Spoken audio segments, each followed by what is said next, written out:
Ontem, Fernando Diniz fez sua estreia no comando técnico do Vasco e hoje eu vou te mostrar os primeiros padrões do Vasco de Fernando Diniz, que já deu alguns sinais de melhora. A gente já viu o Diniz conseguindo implementar a sua filosofia de jogo no time do Vasco com apenas um treinamento e com algumas conversas, com a amostragem também de alguns vídeos para os jogadores. É claro que é um trabalho muito no início, o Vasco até poderia ter saído com um resultado melhor da Argentina se tivesse aproveitado algumas boas escapadas, mas o Vasco acabou perdendo. E aqui temos uma questão que é: o Vasco precisa vencer os jogos, o Vasco precisa de resultados. Você não pode achar normal um time do tamanho do Vasco ficar 9 jogos sem vencer. O Vasco tem um jogo em casa agora contra o Fortaleza e devemos ter mais alguns desses padrões do Diniz se repetindo, mas é claro que o torcedor espera uma evolução do time e também que o time consiga marcar gols, porque você só ganha jogo marcando gol. Para começar, temos que entender como o técnico Fernando Diniz mandou o Vasco a campo no jogo de ontem. Ele fez a escalação em um 4-2-3-1, mantendo a estrutura que o Vasco já tinha tido com o técnico Fábio Carille, mas na hora de marcar, o Vasco marcava em um 4-4-2 o time do Lanús, muitas vezes subindo essa linha de marcação para tentar fazer a marcação-pressão, tendo em vista que o Vasco precisava ontem da vitória, precisava do resultado. Então em muitos momentos a gente tinha o Vasco com a linha bem alta, só que o que acontecia em alguns momentos da partida? O Vasco marcando esse 4-4-2, sobrava o goleiro do Lanús livre, e ele muitas vezes fazia lançamentos para os próprios jogadores do Lanús, principalmente pelas pontas do campo, para bater de frente com o Paulo Henrique, que é mais baixo, por exemplo, do que os zagueiros do Vasco, João Vitor e Luiz Gustavo, e também lançamentos pelo outro lado para tentar buscar uma superioridade em cima do Lucas Piton. E a ideia do Lanús era ganhar essa primeira bola de um lançamento quebrado para frente, para aí sim ter muitos jogadores nesse entrelinhas do Vasco e conseguir atacar com superioridade numérica. E isso funcionou algumas vezes durante a partida, quando o Vasco não tinha uma pressão forte e deixava essa bola descoberta para lançamentos dos zagueiros ou do goleiro do Lanús, essa bola acabava entrando na zaga do Vasco. E a ideia era encontrar esses lançamentos para entrarem nas costas da zaga do Vasco. Como o Vasco marcava com a linha alta, se você não tiver pressão no portador da bola, muitas vezes essa bola vai entrar nas costas dessa sua linha. E foi assim que o Lanús quase marcou um gol em cima do time do Vasco, uma escapada que o Marcelino Moreno saiu cara a cara contra o goleiro Léo Jardim. Então o Vasco precisa evoluir isso, cara, ganhar esses duelos. O João Vitor precisa ganhar esse primeiro duelo pelo alto, ganhar essa primeira bola e aí sim o Vasco disputar essa segunda bola, mas nunca deixar o adversário ganhar essa bola de uma raspada de casquinha ou até conseguir mesmo dominar e girar em cima dos zagueiros do Vasco. A mesma coisa o Paulo Henrique precisa ganhar essa primeira bola, o time do Vasco, já que você vai muitas vezes até obrigar o adversário a dar um chutão para frente, mas você também precisa tirar espaço desses lançamentos, porque se o adversário tiver espaço para perfilar o corpo e buscar o lançamento, ele pode conseguir encontrar boas bolas e aí o Vasco tá exposto, né, com a sua última linha exposta, com muita distância entre o Léo Jardim e a última linha, e aí o Vasco pode acabar se complicando. E como funcionava a saída de bola do time do Vasco quando utilizava o Léo Jardim saindo lá de trás? Você tinha muitas vezes esses dois zagueiros aqui do time do Vasco abrindo para receber essa bola, você tinha o Paulo Henrique sendo uma opção de passe aqui pelo lado direito, você tinha o Lucas Piton sendo uma opção de passe pelo lado esquerdo, e você tinha o Tietê sendo muitas vezes, junto com o Hugo Moura, esse jogador que é um apoio de passe aqui para o Léo Jardim. Então o Léo Jardim pode fazer o passe no João Vitor ou um passe por dentro no Tietê, e aí o Tietê vai tentar desenvolver, né, uma tabela aqui com o João Vitor pode jogar essa bola no Paulo Henrique, e aí o Paulo Henrique vai ter uma opção de passe aqui do Ryan, que vai abaixar para receber também, ou do Tietê como esse homem livre. A ideia do Fernando Diniz é sempre ter um homem livre ou duas linhas de passe livre para ele conseguir tocar. Então o Vasco abaixa muito nessa saída de bola, você vê muitas vezes o Felipe Coutinho vindo buscar essa bola no pé dos volantes também, um Nuno participando aqui um pouquinho mais por dentro, para você tentar aglutinar jogadores em um lado do campo e escapar da pressão do adversário. Foi assim inclusive que o Vasco conseguiu trocar passes em um determinado momento do jogo. Só que o que falta no time do Vasco, quando você sai dessa primeira pressão, você precisa acelerar o jogo, você precisa ter passe vertical para frente para você realmente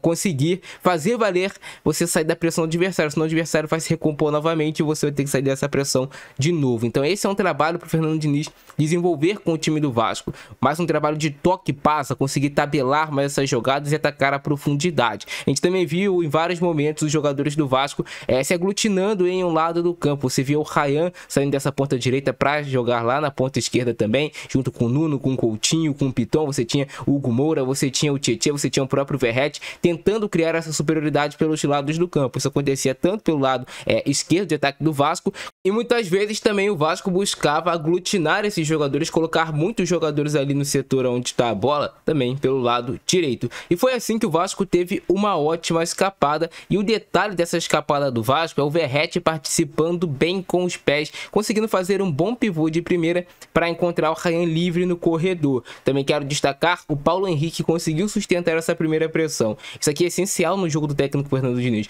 Você conseguir girar em cima do adversário, você sustentar essa pressão para você se livrar desse jogador, e aí sim vão abrir outras linhas de passe para você fazer. Então você conseguir trabalhar essa bola rápido, e aí o Vasco até teve uma ótima oportunidade do Ryan conseguir tocar essa bola para o Nuno Moreira, que estava livre dentro da área. Infelizmente o toque, né, o passe do Ryan foi bloqueado e essa bola não chegou no Nuno, senão seria aí o dinizismo funcionando no Vasco. Então você precisa acertar os passes, você precisa conseguir girar em cima da pressão adversária, e ontem eu vi uma evolução do Verratti nesse jogo com os pés, conseguindo participar mais das jogadas do que ele já havia participado em, sei lá, quase 2 anos de Vasco, de conseguir acertar passes. E também falta ao time do Vasco ainda um pouco de velocidade, a gente viu isso em vários momentos da partida. O time conseguir trocar esses passes mais rápidos, e aí vai passe de primeira, vai você ter passes apenas com 2 toques e mais movimentação no setor de ataque. A gente também viu o Vasco finalizando bastante de fora da área. Isso vai por conta da ansiedade do time de marcar o gol logo, de sair na frente do placar, de conseguir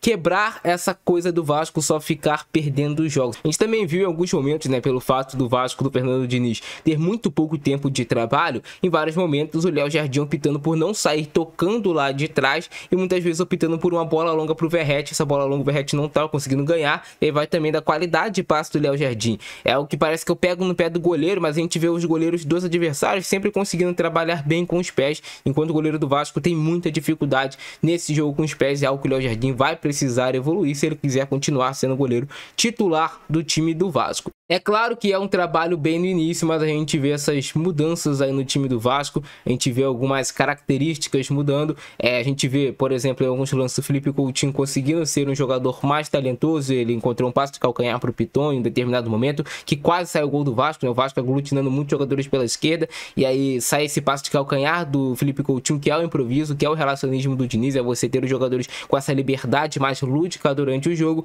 O Piton encontra o cruzamento na cabeça do Ryan, mas aí é algo também que eu acho que o Ryan precisa melhorar. Alguém precisa chegar no Ryan e ensinar para ele o fundamento do cabeceio. O Ryan tem estatura, tem força, mas cabeceia mal. Se você tiver, volto a repetir, o Ryan e o Verratti sendo perigosos pelo alto, você vai ter mais jogadores ali do time do Vasco para a defesa adversária se preocupar nesse jogo aéreo. E aí quando chegar um cruzamento, se o Ryan conseguir executar bem esse cabeceio, o Vasco pode ganhar uma nova arma também no ataque. E aí em muitos momentos a gente vê o Coutinho tentando também iniciar essa jogada mais atrás para ter esse passe de maior qualidade, como por exemplo fazer o Ganso na época de Fluminense. Ter o Coutinho baixando aqui um pouco mais até pelo lado esquerdo defensivo do Vasco, para ele conseguir encontrar esses passes mais tensos, mais verticais, até mesmo às vezes para os próprios volantes do Vasco. Você vê o Coutinho abaixo dos volantes, ou até mesmo para os atacantes, pontas do time do Vasco. Isso também acontecia durante a partida. Em alguns momentos, quando essa bola já tinha saído do Léo Jardim, vinha o Gumora baixando aqui no meio desses 2 zagueiros, e aí você tinha o Tietê, você tinha o Felipe Coutinho tentando receber esse passe às costas aqui da marcação pressão do adversário. Você tinha o Piton aberto por um lado, o Paulo Henrique aberto pelo outro, e os jogadores do Vasco, por exemplo, o Nuno vindo receber mais por dentro,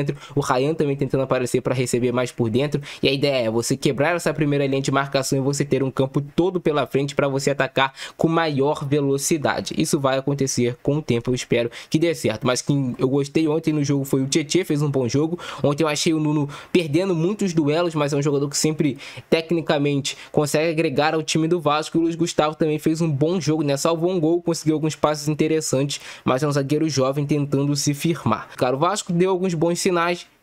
Teve também problemas na hora de defender, isso é normal em um início de trabalho, mas a questão é que o Vasco não tem tempo. Os próximos 5 jogos do Vasco, 4 são em São Januário e 1 é no Maracanã. Então o Vasco vai ter muito tempo no Rio de Janeiro agora para ter uma sequência boa de vitórias e conseguir sair daquela zona incômoda da tabela. É muito importante que o Vasco ganhe esses jogos do Campeonato Brasileiro, principalmente contra o Fortaleza e contra o Bragantino em casa, e também tentar buscar pelo menos um empate ou os 3 pontos contra o Fluminense. Se o Vasco conseguir fazer, por exemplo, 9 pontos ou 7 pontos nesses 3 próximos jogos do Brasileirão, o Vasco vai para a parada para o Mundial de Clubes, que vai parar por 45 dias, em uma posição posição mais cômoda na tabela, e aí sim o Diniz vai ter 45 dias, uma nova pré-temporada para implementar essa toqueira no Vasco, implementar esse estilo de jogo e o Vasco crescer. Então é de suma importância essa próxima sequência do Vasco. Mas é isso, espero que vocês tenham entendido os padrões do Fernando Diniz, as mudanças que ele já fez no time do Vasco. Deixa o like se vocês gostaram do vídeo, se inscreve no canal e ativa o sininho para você não perder nada dessa evolução do Vasco. Eu sempre vou estar trazendo conteúdo aqui para vocês. Esse é o nosso vídeo de hoje, abração do Francesco, nós fui!